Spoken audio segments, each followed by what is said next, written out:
This is a warning to all living mortals that on the 13th of December, Moose will release 13 of the most terrifying interviews of horror unto the world.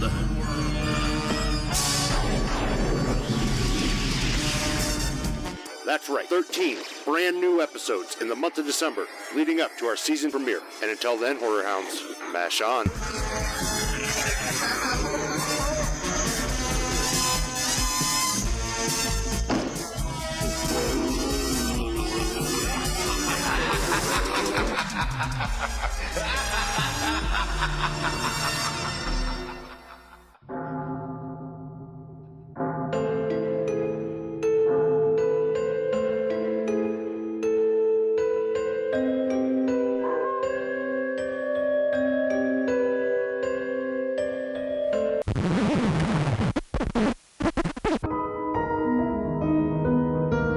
On the 6th day of Christmas, Moose brings to me Darren Lee Cupp of Christmas Past, Present, and Future.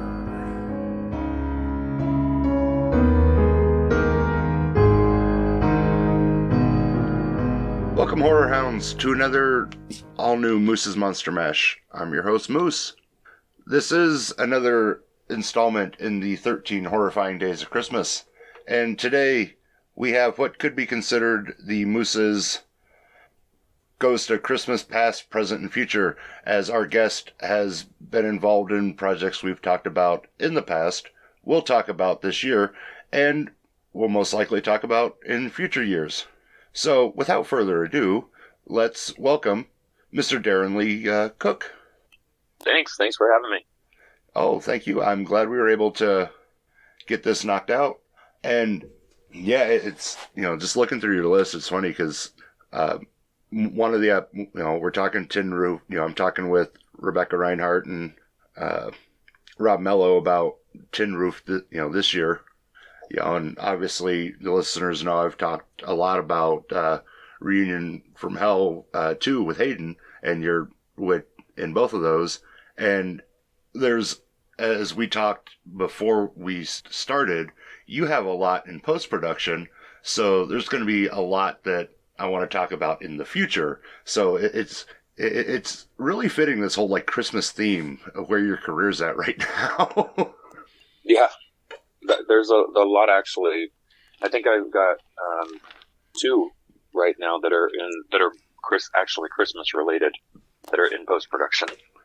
So, before we get into all that, I have, and it's probably a stupid question, do you ever get confused for Jason Momoa?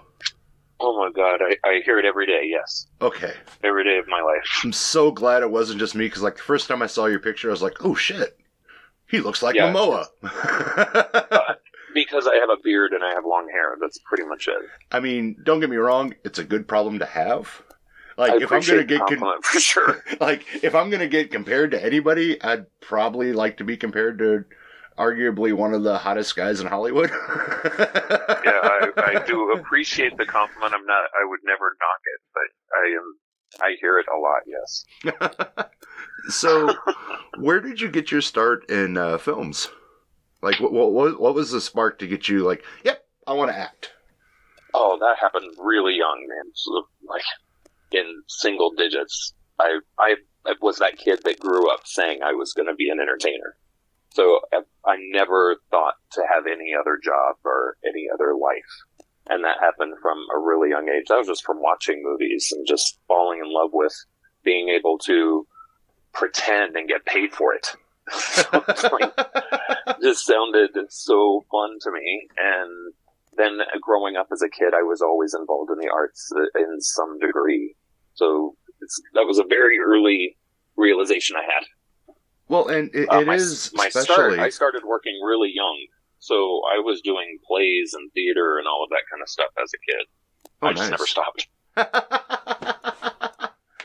And it's interesting, because acting and filmmaking, it really is a chance to live out your inner childhood. You're getting paid to play dress up. You're getting paid to play pretend. regardless of the role, you get to be what makes a kid as a career.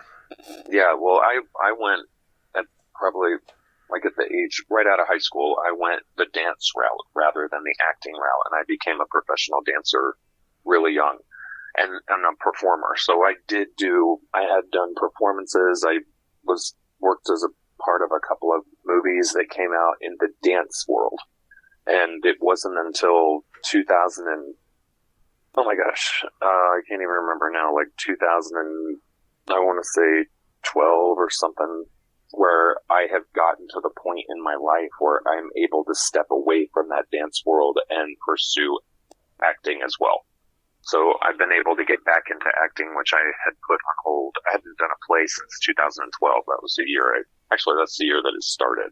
Probably. I got asked to choreograph a musical, and I also played a part in the musical.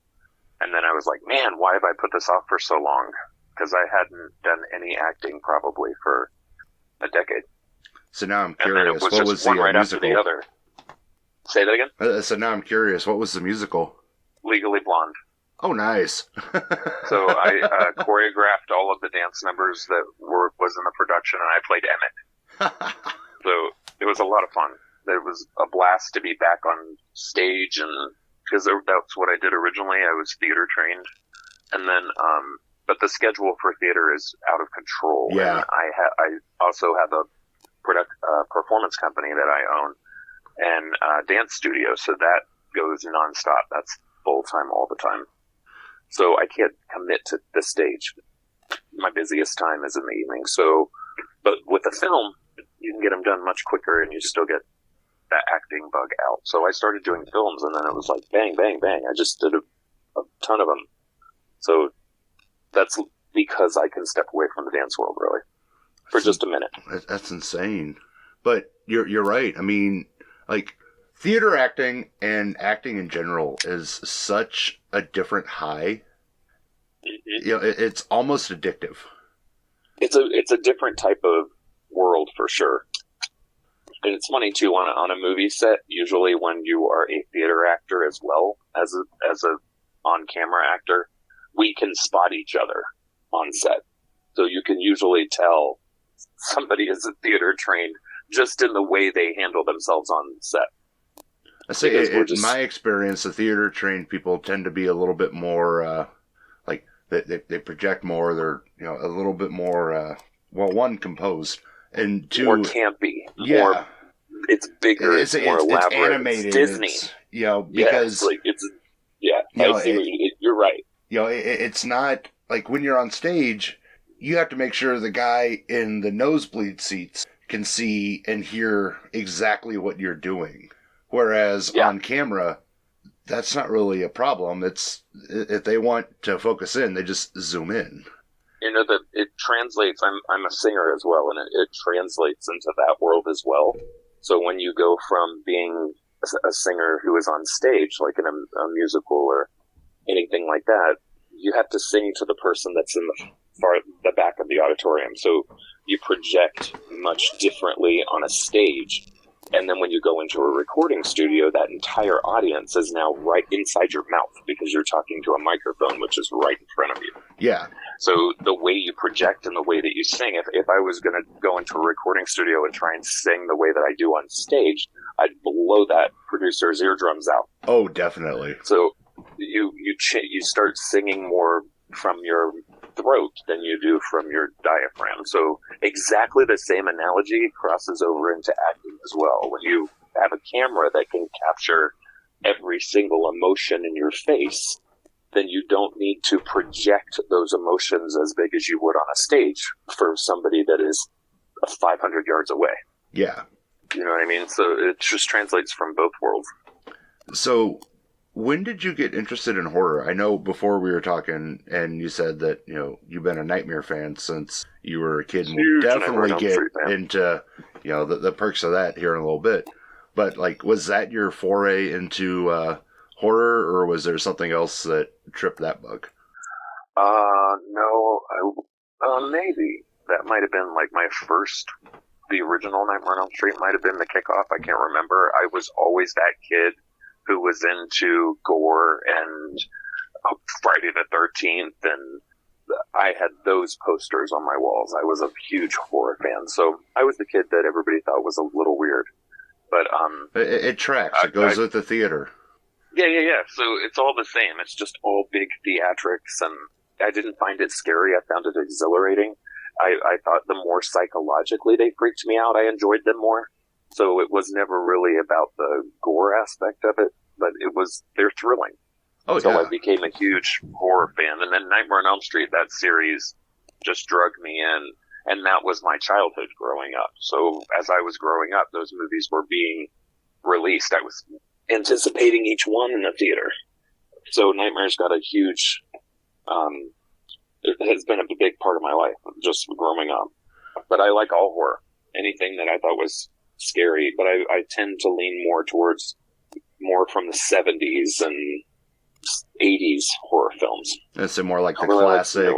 It's like the classic horror as opposed to some of the newer super gore fests. Commercial horror. Yeah. So there are horror movies that are made to be blockbusters, and nothing against them, but that's just what they are. And then there are horror movies that were made to be a horror film that happened to get lucky and became big. So, and I prefer the ones that are more indie and more lower budget. Well, and that's part of why I really like doing these 13 episodes in December. I get to, listeners, I'm sure I've said this on another one of these episodes, and so if it's a repeat, I apologize. But I get to focus on, like, horror movies made by horror fans. Yeah. And you can tell it when you watch it. Yeah, like there's a different level of like care and passion that goes into the independent scene than a lot of like the big commercial and blockbuster films, because for the most part, a lot of these guys aren't making money. They're doing this because they want to make a movie. Because they're a fan of it. They're a fan of the genre themselves. And I love coming across, in the last couple of years, just a lot of the things I've stumbled across just looking for things to talk about is phenomenal.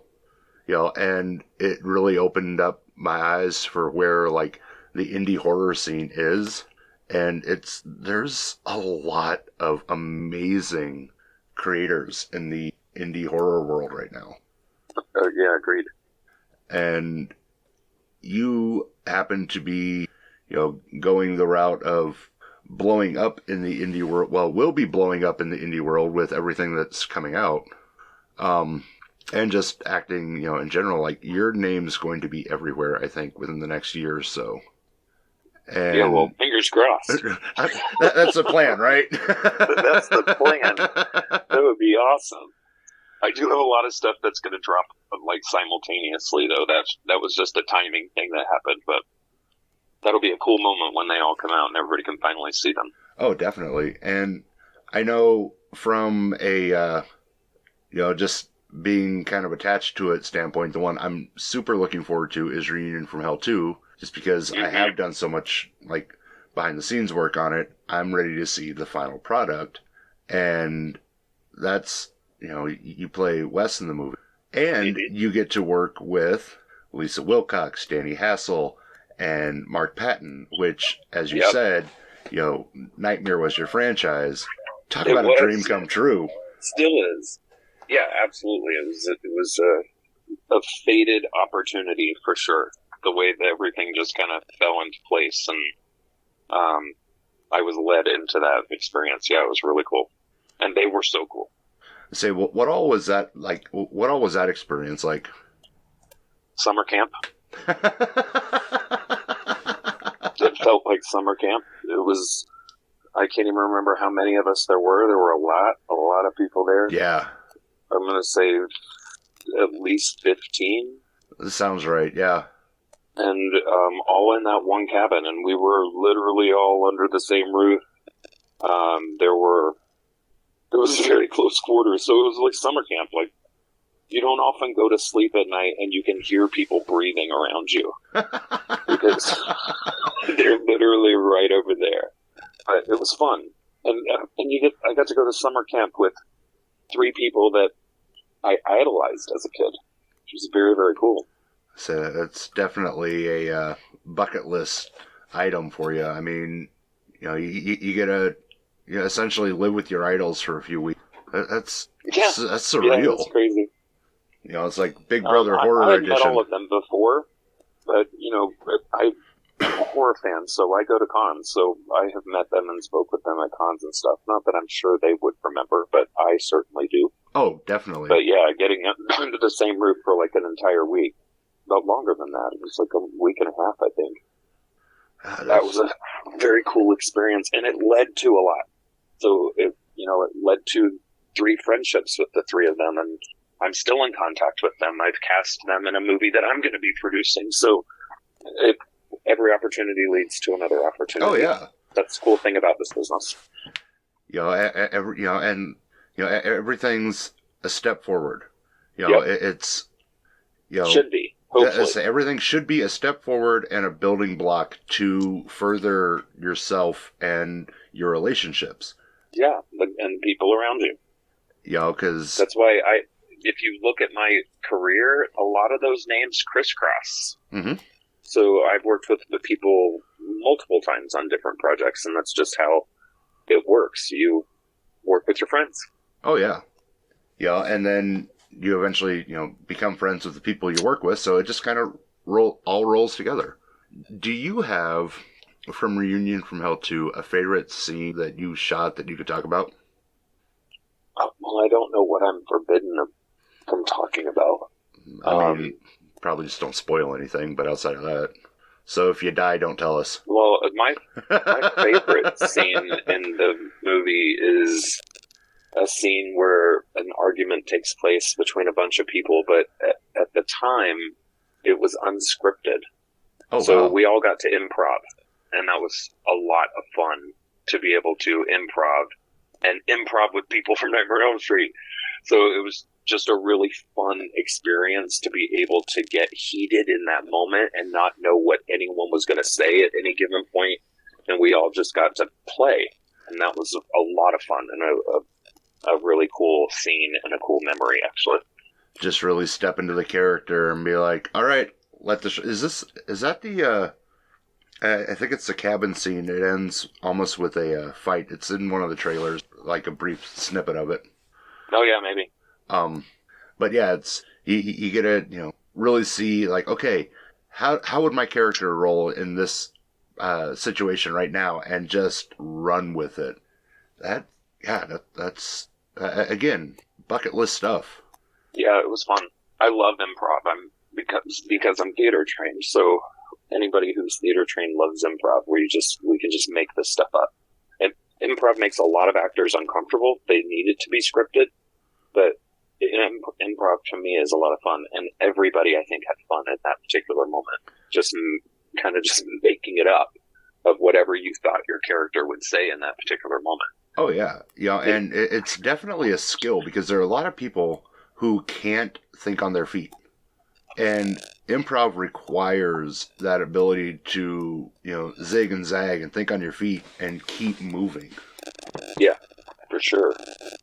Let's shoot over to Tin Roof. Okay. Movie with, movie being put out by Rob Mello from Happy Death Day 1 and 2 and Rebecca Reinhardt, who, they are guests this year as well. And, talk about summer camp. That's, this is a summer camp movie. Literally summer camp. Yeah. And in which you play Marco. Yes. I think they said they're shooting for a spring release in late spring, early summer of 2023 for Tin Roof. So awesome. That should be that's another one that I'm really looking forward to, because I remember when it was announced. And I watched it go from idea to casting to funding to production. It's like, wow, just watching it went through many iterations of that. Yeah, just watching all the wheels turn multiple times. I can't remember how many years they said that they had been working on it, but had been a while. Yeah. And just watching all those wheels turn and, finally seeing this product soon to come out is mind-blowing. Yeah, that one, they had cast it. They were, I think, ready to film at one point and had to put it on hold and then come back. I was a cast replacement, so I wasn't the original actor that was hired to play Marco. I stepped in. I actually have two that I ended up doing that for that were movies that had been in pre-production for a while. And then when it came time to shoot it, somebody would end up not being able to be in it, and I would end up being a replacement character. And both of them were awesome. So much fun. So yeah, when, they say everything happens for a reason, and... Yeah, totally. And even, I can't remember why, but I remember Rob had thought I would not be right for the part. And I was like, really? And I remember I read for it. So I was like, let me read for it and just give it a try. And then he came back and he goes, absolutely. He's like, yep, absolutely, you're Marco. Which I appreciated, but I remember him thinking that I was not right for it at one point. But they were so fun. They're both such a fun couple, professionally and together. Oh yeah, they're definitely power couple's not the right word, but they are definitely a force when they get together. They're on their way though. Yeah. And Rebecca as a director was great. I'm excited. I could tell that what she was actually doing was creating her fantasy and her love of the genre. So I could tell that it was important to her. Well, and you Rob always has appreciate been that when you can tell that the writers and the directors actually care about the project that they're working on. And Rob's been talking her up for years. She has this mind for horror. And just, getting to, especially getting to sit down and talk to her about it, you get to, kind of open that book a little bit, and you're just like, whoa. So, in your case, you got to witness it firsthand. Oh, yeah. I loved it. They're both awesome in so many ways. And Rob is awesome to be around. He's got this Yoda vibe. He's a charmer, yeah.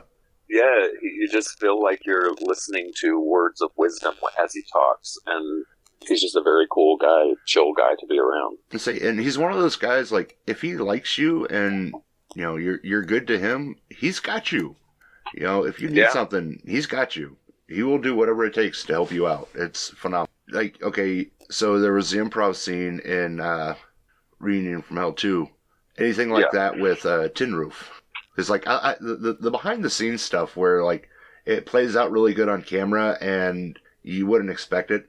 Those are fun stories to hear. With Tin Roof, we got lucky because the cast members, the core group of friends in the film, we all just got along really, really well. So to us, it felt like a reunion, and we just had really good chemistry together. So every scene kind of flowed really well, and we were really comfortable playing with each other and playing off of each other. And that is magic when you get that. Oh, definitely. So I think that's going to show in the chemistry of the cast. Oh yeah, it's those are those lightning in a bottle moments where everything just lines up perfectly. Yep, and then lined up with Rebecca and Rob's vision and their story. It's going to be... I can't wait to see it. Oh, yeah. It's definitely on my I'm ready to watch list. There were many moments of magic with the cast. So it'd be interesting to see it all put together. And Marco is kind of funny, so he's going to be, I think, a fun character for people. Almost a comedic relief? In some ways, yeah. Sweet. So he might not have meant to be as funny, but he's definitely a fish out of water in this story for sure. Hell yeah. And then let's jump to the future a little bit. Okay. And this is once this comes out, I definitely want you back so I can talk more about it. But yeah, that's what's hard because I don't know what I can say and what I can't say, and I don't want to give anything away. Let's look at Emerald Forrest. Okay. That looks amazing. I know. You know what? Also, it looks expensive. Yeah, right. Yeah, so it is. I look at it very differently than everybody else looking at it, but you're an actor and producer on it, so I mean, it's kind of and creator. I created it. Yeah. So it is my baby born from nothing, and it is a very cool story. And what I'm convinced is probably $1 billion potential, because it has the potential to go off and do series, and it's a whole universe. Yeah. Comic books and merchandising, and the characters are really well written, and they're smart. I'm excited for people to see it. That's definitely comic books. Money. Yeah. I'm working on that. I said, do you currently have an Indiegogo running for this right now, or is that one done? No, I haven't done any kind of crowdfunding. Everything that we have raised for the film so far has been through investors. Wow. So, but we're a long way off from our budget. And right now it's being talked that we might shoot like the first 10 minutes of the film and then show people where this is going to go and try and raise the rest of the money that way. It's a very expensive idea. Of course, my first big dive into this is going to be the most expensive genre that you can make a film in fantasy world, and then it's a lot to bite off. Oh yeah. So it's going to take some time, but it'll be worth it. Yeah, I mean, it's a fantasy like Dark Wizard of Oz story, and just from everything, again, just kind of watching from like the first couple posts you made about it, and I'm eager to watch where this goes, because I agree, this has the potential to be huge. Well, it showed me that I was onto something, because there are a couple of Oz-inspired things that are going to be coming soon from other people. Yeah. So there is a Dark Oz movie that is coming out, a horror movie based around Oz. And then there's one other thing too that I can't remember off the top of my head, but it's also Oz related. However, both of them are very different than the Emerald Forest. And so my story, I'm still not entirely sure that I'm not willing to turn this into a series instead of a film, so that I'll actually shoot a pilot instead of shooting a feature film, and then try and turn it into an actual series where it can be longer. It'll end up being much bigger than a movie. Well, and yeah, you can dive more into the story. You definitely get more time deeper, yes. Yeah, you get more time to work with things. Right. And my story, The Emerald Forest, is actually the first of 3. So it's a trilogy. There's 3 films, and the Emerald Forest is just the first of them. You really did. You're going to jump off the cliff. You're jumping off the biggest cliff you can. You I know. Can I've find. always been that way, though. I've always been that person that if I'm going to do something, I'm going to do it big. I said they say go big or go home, and most times it pays off. And it is a dream for sure. So it's one I'm working on, but keep your fingers crossed. Well, you start crowdfunding or something, I will definitely push and promote it. Yeah, it's definitely going to be an option. I think the first thing, though, is that I really need to make a decision on where I'm going. I said nail down the direction. Is it going to be a series? Is it going to be a movie? Am I just going to shoot the first 10 minutes of it? Am I going to I got to figure out what the actual plan is. Yeah. And it's a big decision to make, and it's a lot of money no matter what. So because it's my first try, I don't want to make the wrong decision. So I have to really weigh everything. Once I figure that, then the ball will start rolling on it, and it'll be a completely different experience. I'm just not sure when I'm going to release that ball yet. Oh yeah, I mean, there's so many different ways it could go. I also have been this past year has been crazy. As you can tell, how many things I have in post-production. Yeah. So I've shot so many things this year that I didn't really have the time to invest in it, in the Emerald Forest the way I wanted to. So that is going to change after the beginning of the year. Well, and it's a situation where it almost kind of sucks because you have to take one aspect of your career, put it on hold to focus on a different spot. Mm-hmm.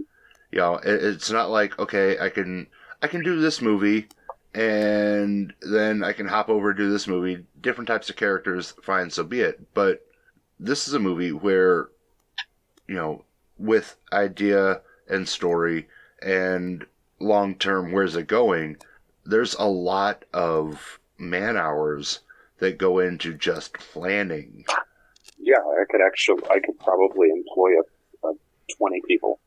To work on this project. Just to plan its future. And right. Then you get into production. You know, I mean, it's crazy. But it's a good crazy. You know, yeah. I mean, it's that excited drive, that fire that keeps you passionate about everything. And I think wherever you land on it, movie or series, it's going to come out phenomenally. And I mean, there's another option. I'm not even sure if you consider. You can go animated. Yeah, that's also an option. I know, and I've been approached by a few people that are. You know, so there's like at least 3 paths to look at and say, okay, what's the longevity on this, and where do I fall? Yeah. You know, so while I don't envy your situation, I do look forward to the final product, because knowing, you know, how much time and effort you're putting into this, I think it's going to be killer, and it's not. I think it's going to be one of those that people don't want to sleep on. Yeah, no, it is exciting for sure. The script is it's still in its first draft, so it's done, and everybody who's read it has loved it. But now trying to put that into a production we've got to figure out what changes need to be made in the script on a production point. Yeah. So, you know, I mean, it's got a lot of special effects. It's really elaborate. And that can be done a billion different ways. So I need to decide how, it's funny, it's like you have to kind of decide how generic am I willing to go with effects. It's like, yeah, where are you willing to compromise your dream so that other parts can flourish? And I've cast some really cool actors, including the guys from the Nightmare films. And although the script is doing exactly what my initial plan was, which was to create a project where they really have to act. I want them to be able to show everybody what they've got, because they're amazing actors. I say, and not just, it's another horror, you know, you're in another horror role. Not another horror film, right. So, and that's their bread and butter for sure. But they're incredibly talented, and I want them to be able to show people a different side of them. And the characters that they're going to be playing are super cool. And I don't want to chintz on that. I don't want to chintz out on that experience, and that's why the budget is so big, and that's why it's so expensive, and that's what makes it so daunting. And then that wheel starts turning. Yeah. So I just like all those other questions have to be answered, the big question is, how chintzy am I going to allow this to go? Based on the money. You know what I mean? So it's just a lot of questions. Yeah, I guess that would be the benefit of a series, because you could shoot a pilot, and and then shop it around, and if somebody likes it, you can get funding. They'll produce episodes. That would be the goal. But then again, with the movie too, although it is not going to be anything Wizard of Oz related, like people are probably expecting in their head. It's completely different than anything they can come up with in their imagination. There are nods to the Wizard of Oz, and we obviously have a tornado that takes place, and that whole story is similar to the Wizard of Oz. So my idea is to shoot the film up to that point, to the point that the tornado arrived. And then we'll get people interested in the rest of the story. What happened beyond? What happens when Ben arrives at Oz?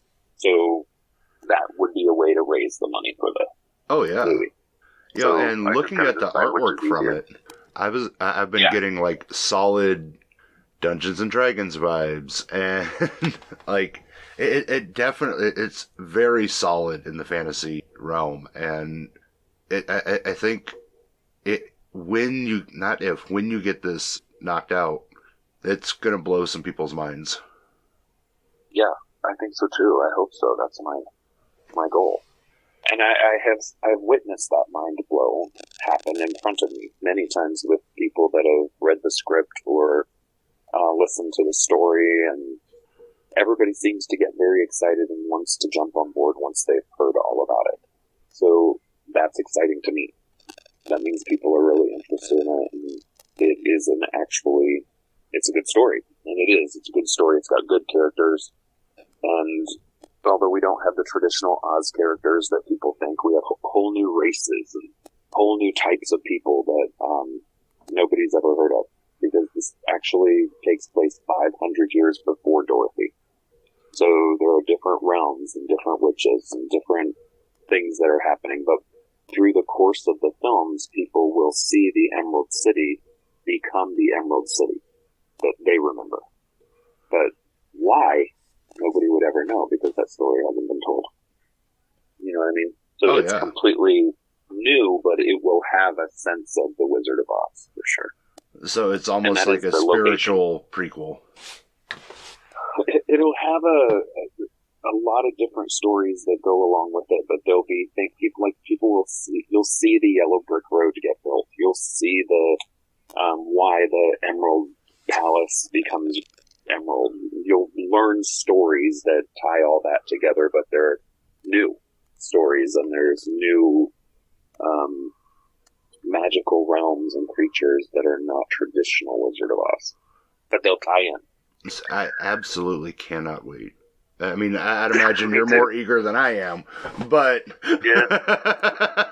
And the costumes are fantastic. The drawings for the costumes and the artwork and what the characters are going to look like it's all really cool and unlike stuff that people have seen before. But still, we'll have a little bit of a nod to the Wizard of Oz to it. Hell yeah! I was going to say, I think there's a market for Wizard of Oz material. Obviously, that's why there's other things coming out that are now Oz related. Oh yeah. But it'll be an interesting take on it, and because it's so different than the way that things are usually tied to the Wizard of Oz.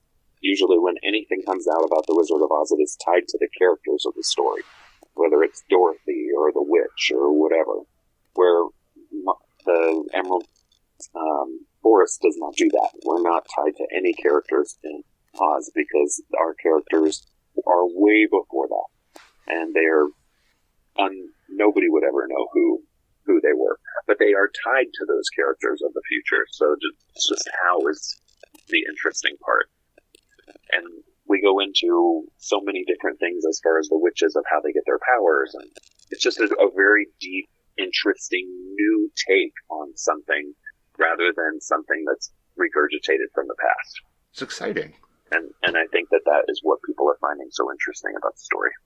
It's definitely going to be one of those, and just listening to you talk about it, it's one of those where, it's a new take on a classic tale, but it's not, here's the Tin Man, here's the Scarecrow, or even Dorothy. Yeah, you get to have a little bit more fun with it. You open the world up a little bit more to whatever your imagination wants.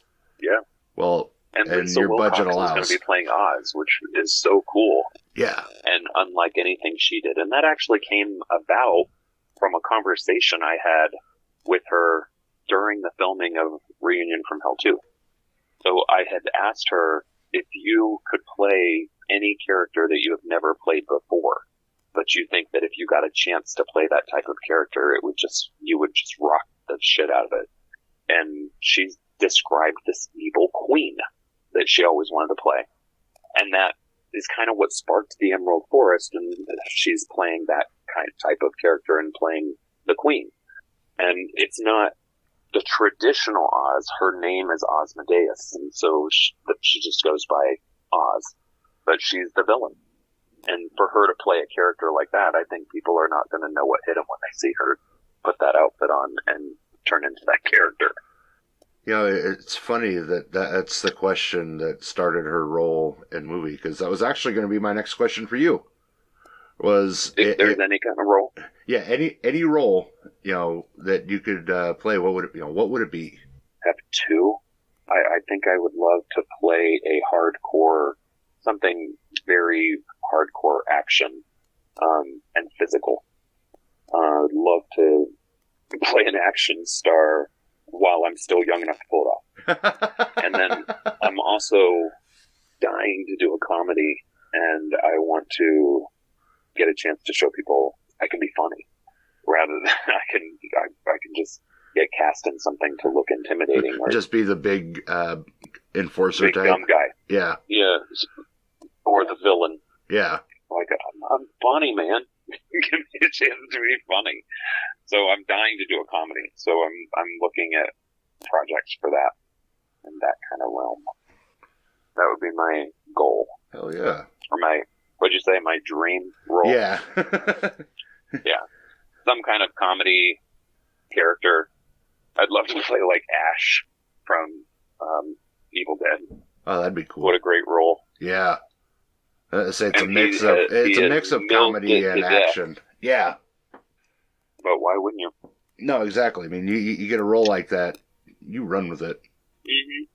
And he's fantastic at it. Mm-hmm. He does it really well. But I would love to play that role. That would be a lot of fun to me. A lot of action and also scary and also funny. What a cool character. No, exactly. Every role I pick, it has to have, and I think people are going to see that. They're not going to probably come out in the same order as I shot them, though. But as I shot these films, each one was, to me, more challenging than the one that I did before. It pushed me to be a better actor, and it pushed me to do things that I wasn't comfortable with. And that's how I choose my projects. So the next film that I'll end up doing will be something where I think, yes, I've never done that before, or that will be extremely difficult. Let me do it. Because that's just how my brain works. That's how it should work. You know, you always push yourself to do better. Otherwise, it depends on what your goal is. So yeah. Otherwise, you get stuck in this like wheel of complacency, and you get stagnant. Yeah, for sure. And then why are you doing it? A lot of time when you get people that work in this industry, anybody who's doing it for any kind of recognition, it's going to take 10 times longer. You got to start working because it's making you better. It's making you challenged. And then your projects get better. Your offers get better because you're getting better. Oh, yeah. So, out of the upcoming projects, do you know which ones, like, you know, do you have release dates for any of them? And, like, what are you working on next? I think that the film Parallels that I shot, oh my God, I have no idea when I shot it. One summer. Either it was this past one or the one before that. And it's a supernatural thriller. It was a lot of fun. I think that comes out next month. Oh, nice. And it got delayed, but I think I just got an update that it's coming out next month. Then the Christmas Hallmark type film that I did, The Rose Wagon, that one was originally supposed to come out by this Christmas, and it just got delayed. So I have no idea when that's coming out now. Hopefully they're not going to wait until next Christmas, but might be. At this point, release it in July. Go for a Christmas in July release. Yeah, some sort of. I mean, it might come out, but I don't know when it'll go big release. And then, what else do I have that's going to be coming out? Honestly, it's hard for me to remember what I've done. Oh, you told me that you thought Tin Roof was going to come out in the spring. I think Tin Roof, assuming they get all the, assuming the cut looks the way they want it to, I think it's supposed to come out in the spring. I have no idea when Reunion from Hell is coming out. Do you?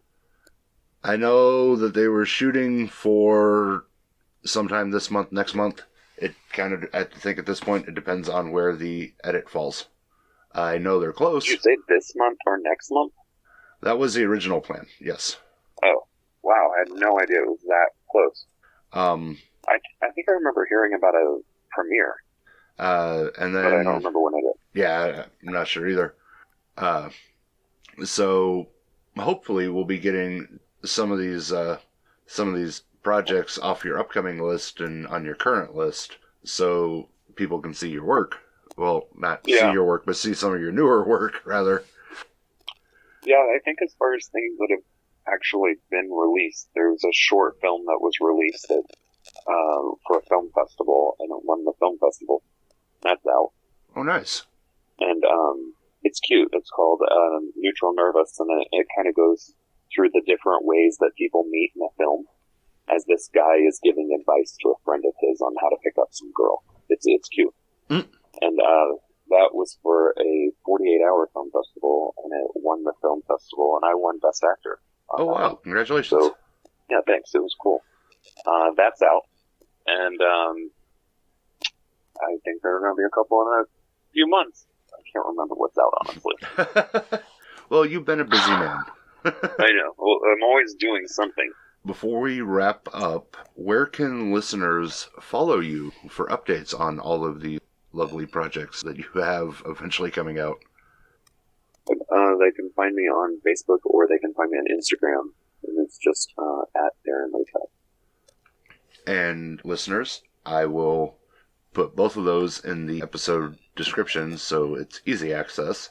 And as always, you can find me and other great podcasters over at electronicmediacollective.com, or if you just want to look for me, find me on Facebook and Twitter at Moose Media Inc. Let's look for the Moose. Darren, this has been fun. I'm really glad we were able to get this locked down. Download my music on iTunes. See, yep, and there's another link I'll add. This was fun, man. Thanks for having me on. Oh, yeah. I'm glad we were able to get it scheduled and locked in, and I'm definitely looking forward to having you back on in the future for, because you have more to talk about. Some of these films coming out. Yeah. Like you said, there's a lot you want to talk about, but you're not quite sure where you can go with it right now, so. Well, I'm excited to hear what you're going to think about them. Oh, definitely. And listeners, tune in tomorrow for another all-new episode of the 13 Horrifying Days of Christmas. And go check out all of Darren's projects that he has out currently, and download his music. Until next time, Horror Hounds, mash on.